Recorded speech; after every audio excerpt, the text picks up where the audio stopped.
In this lecture, we will discuss falling rising tone. So let's start this topic, falling rising tone. It is also known as dive. Actually, I have already delivered 3 lectures on intonation,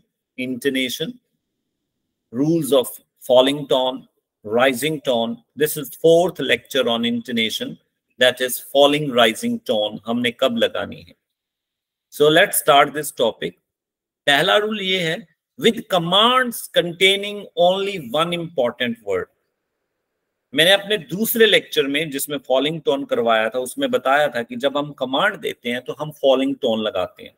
जैसे for example open the door, देखो door में आते हुए हमारी आवाज down होगी. लेकिन कोई कमांड ऐसी है जिसमें केवल एक ही इंपॉर्टेंट वर्ड है, उसको हम फॉलिंग राइजिंग टोन के साथ बोलते हैं. जरा ये देखिए, हम किसी को कमांड दे रहे हैं लेकिन इसमें एक ही इंपॉर्टेंट वर्ड है, और कौन सा वर्ड है? ट्राई. इंपॉर्टेंट वर्ड कौन से होते हैं? नाउन, एडजेक्टिव, वर्ब्स, एडवर्ब्स, बस यही होते हैं. तो ट्राई इसमें वर्ब है, इच हमारा प्रोनाउन है, ये इंपॉर्टेंट नहीं है. तो इसको हम फॉलिंग राइजिंग टोन के साथ बोलेंगे. हम कैसे बोलेंगे? Try it, try it. तो ट्राई में आवाज डाउन हुई, इट में आते आते आवाज ऊपर हो गई, इसे कहते हैं फॉलिंग राइजिंग टोन. तो फॉलिंग राइजिंग टोन ऊपर लगती है, तो कैसे लगाएंगे? Just let me use it. Falling rising tone का ये सिंबल होता है, फॉलिंग गिर रही है और फिर एकदम राइज होगी. This is the symbol of falling rising tone. Try it. Second देखिए, again there is one important word, इसमें फॉलिंग राइजिंग टोन लगेगी. हम क्या बोलेंगे? Take it. तो इसमें क्या लगेगी? आपकी फॉलिंग राइजिंग टोन लगेगी. So first rule of falling rising tone is it is used in those commands which contain only one important word. तो वो कमांड जिसमें सिर्फ एक इंपॉर्टेंट वर्ड है उसमें फॉलिंग राइजिंग टोन लगती है. देन विद करेक्शन स्टेटमेंट, मान लो किसी ने कोई बात कही और आपको लगा कि वो स्टेटमेंट गलत है, जब आप उसको करेक्ट करते हो तो उसमें हम फॉलिंग राइजिंग टोन लगाते हैं. फॉर एग्जाम्पल, किसी ने बताया कि उसकी उम्र 46 है. आपने कहा नहीं नहीं 46 नहीं है, बल्कि क्या है जी? 43 है. तो आप क्या लगाओगे उसमें? हम उसमें फॉलिंग राइजिंग टोन लगाएंगे, डाइव लगाएंगे. किसने कहा इज 46, आपने कहा नो नो 43, 43.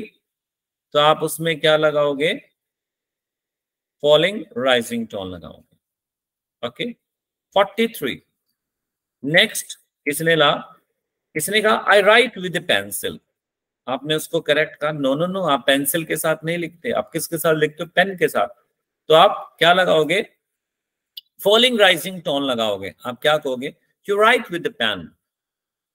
तो इसमें हमारा टॉनिक वर्ड कौन सा? पेन. मैंने अपनी पहले 3 वीडियो में भी बताया है कि टॉनिक वर्ड क्या होता है? लास्ट इंपॉर्टेंट वर्ड होता है. और इंपॉर्टेंट वर्ड में क्या आता है? Noun, adjective, verbs, adverb. ना पेन हमारा नाउन है, तो ये हमारा क्या जी? टॉनिक है. इसके ऊपर क्या लगेगी? फॉलिंग राइजिंग टोन लगेगी. और हमें क्या यूज करना होता है? स्ट्रेस. स्ट्रेस कहाँ लगता है? Noun, adjectives, verbs and adverb पे. तो हमारी राइट वर्ब है, तो इसके ऊपर हमारा स्ट्रेस लग जाएगा. सो 2 रूल हम फॉलिंग राइजिंग टोन के डिस्कस कर चुके हैं, डाइव के डिस्कस कर चुके हैं. नंबर 1, वो कमांड्स जिसमें सिर्फ एक इंपॉर्टेंट वर्ड हो, और दूसरा हमारा है विद करेक्शन स्टेटमेंट. थर्ड देखिए, with statements showing reservation. ऐसे स्टेटमेंट जिसमें आप रिजर्व हो, आप हेजिटेशन शो करना चाहते हो, उसमें हम क्या लगाते हैं? फॉलिंग राइजिंग टोन लगाते हैं. ठीक है. वैसे with complete and definite statement के साथ फॉलिंग टोन लगती है. जो स्टेटमेंट सूदिंग होती है, जो हमें रिलैक्स प्रोवाइड करती हैं, उनके साथ राइजिंग टोन लगती है. लेकिन जो स्टेटमेंट रिजर्वेशन शो करती हैं, हिचकिचाहट शो करती हैं, उनके साथ फॉलिंग राइजिंग टोन लगता है. और ऐसी जब स्टेटमेंट आती हैं, मैं आपको हिंट बता रहा हूं, उसमें क्या होगा? आपको जा तो बट दिया होगा, या फिर आपको ये दिया होगा यू आई मस्ट एडमिट. आप एकदम पहचान लोगे कि वो स्टेटमेंट रिजर्वेशन शो कर रही है. ये आपको जरूर मिलेगा, उस स्टेटमेंट में बट मिलेगा या यू आई मस्ट एडमिट जरूर मिलेगा. फॉर एग्जाम्पल देखिए, अब ब्रैकेट में आपको क्या दिया हुआ है, यू मस्ट एडमिट, तो आपको सोचने की जरूरत नहीं है ये कौन सी स्टेटमेंट है, रिजर्वेशन स्टेटमेंट है। हमने क्या वो उसने क्या कहा, उसने कहा he is handsome, he is handsome, ठीक है। तो हमने क्या कहा, you must admit is handsome, hand में नीचे आ रहा है, सब में फिर ऊपर हो गई, इसे कहते हैं राइजिंग फॉलिंग टोन। तो अब यहाँ पे rising sorry falling rising tone लगेगी, और इसमें हमारा इंपॉर्टेंट वर्ड कौन सा है, हैंडसम, तो हैंड पे हमारी क्या लग जाएंगी, फॉलिंग राइजिंग टोन लग जाएगी।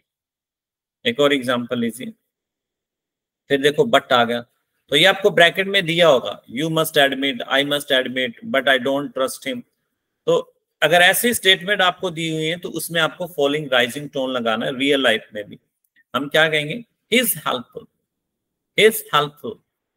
तो अगेन इसमें एक ही इंपॉर्टेंट है, कौन सा, हेल्पफुल, तो इसके ऊपर क्या लग जाएगी, फॉलिंग राइजिंग टोन लग जाएगी, क्योंकि फल इसमें सफिक्स है, और सफिक्स के साथ कभी भी कोई टोन या कोई स्ट्रेस नहीं लगती।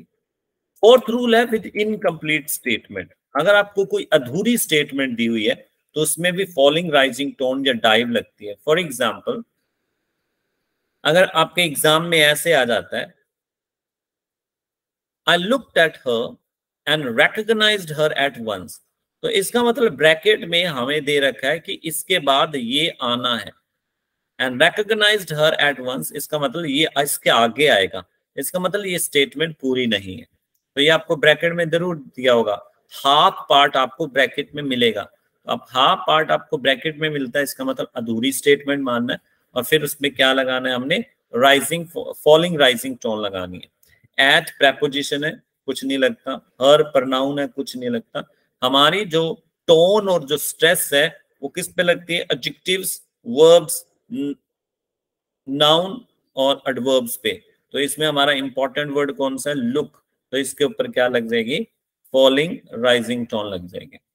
एक और एग्जांपल देखिए, देखिए अब ब्रैकेट में आपको आधा सेंटेंस दिया हुआ है कि ये आगे आना बाकी है, इसका मतलब ये सेंटेंस हमारा पूरा नहीं है, तो इनकम्प्लीट स्टेटमेंट है, तो हम क्या लगाएंगे, फॉलिंग राइजिंग टोन लगाएंगे। हमारा लास्ट इंपॉर्टेंट वर्ड कौन सा है, होमवर्क, तो उसके ऊपर क्या लग जाएगी, फॉलिंग राइजिंग टोन लग जाएगी। कंप्लीटेड हमारा वर्ड वर्ब है, तो उसके ऊपर स्ट्रेस लग जाएगी। Fifth rule is with warning statement, अगर आपको कोई वार्निंग दे रहा है तो उसमें फॉलिंग राइजिंग टोन लगेगी। फॉर एग्जांपल, किसी ने आपको वार्निंग दी कि मैं दोबारा आपको नहीं बताऊंगा, तो उसमें हम फॉलिंग राइजिंग टोन लगाएंगे, क्या कहेंगे, I shan't tell you again, I shan't tell you again, ठीक है। तो ये हमारा है, इसमें हमारा लास्ट इंपॉर्टेंट वर्ड कौन सा, अगेन, जो एक एडवर्ब है, किसकी विशेषता बता रहा है, टेल की। एडवर्ब तो पता ही होगा, जो वर्ब की विशेषता बताती है, वैसे एडवर्ब तीन चीजों की विशेषता बताती है, verb, adjective and another adverb. तो अगर आप ये लेक्चर भी देखना चाहो तो मेरी ऑक्सब्रिज इंग्लिश को आप डाउनलोड कर सकते हो, जिसमें मैंने एडवर्ब को बहुत डीपली डिस्कस किया हुआ है। तो इसमें हमारा जो इंपॉर्टेंट जो वर्ड है, टॉनिक जो वर्ड है, वो अगेन है। अगेन इसमें जो रूट वर्ड है वो गेन है, ए परफिक्स है। परफिक्स क्या होता है, जो किसी रूट के आगे लगते हैं, और मैंने आपको कई बार बता चुका हूं अपने लेक्चर में, परफिक्स और सफिक्स पे, उपसर्ग और प्रत्यय पे कभी भी कोई टोन नहीं लगती, कभी भी स्ट्रेस नहीं लगती। किस पे लगेगी, मेन पे। इसमें मेन कौन सा है, गेन, तो इस पे क्या लग जाएगी, फॉलिंग राइजिंग टोन लग जाएगी, ठीक है। इसके अलावा हमारी स्ट्रेस लगानी होती है, शांट पे स्ट्रेस लगेगी, क्योंकि शांट क्या है जी, एक कॉन्ट्रैक्टेड फॉर्म है, किससे बना है, शेल और नोट से। फिर हमारी टेल वर्ब है, तो उसके साथ स्ट्रेस लगेगी। स्ट्रेस किसके साथ लगती है, नाउन, एडजेक्टिव, वर्ब, एडवर्ब और कॉन्ट्रैक्टेड फॉर्म पे। एक और एग्जांपल लीजिए, फिर आपको वार्निंग मिल रही है कि आप क्या हो जाओगे, लेट हो जाओगे। वार्निंग दी जा रही है कि आप लेट हो जाओगे, आप अभी चल नहीं रहे तो आप लेट हो जाओगे। तो क्या कहते हैं, you'll be late, you'll be late, you'll be late। तो इसमें हमारा इंपॉर्टेंट वर्ड लेट ही है, उस पे क्या लग जाएगा, फॉलिंग राइजिंग टोन लग जाएगी। यू हमारा प्रनाउन है, कुछ नहीं लगेगा। विल उसमें हमारी क्या है जी, हेल्पिंग वर्ब है, कुछ नहीं लगेगा। तो these are the 5 important rules of a falling rising tone. So if you remember these 5 rules, so you can use falling rising tone in a correct way. So if you want to watch more videos relating to pronunciation, transcription, phonetics, intonation, English grammar, spoken English, English literature, so don't forget to download my app, Oxbridge English from Play Store. And the link of this app is given in the description box. Thanks for watching the video.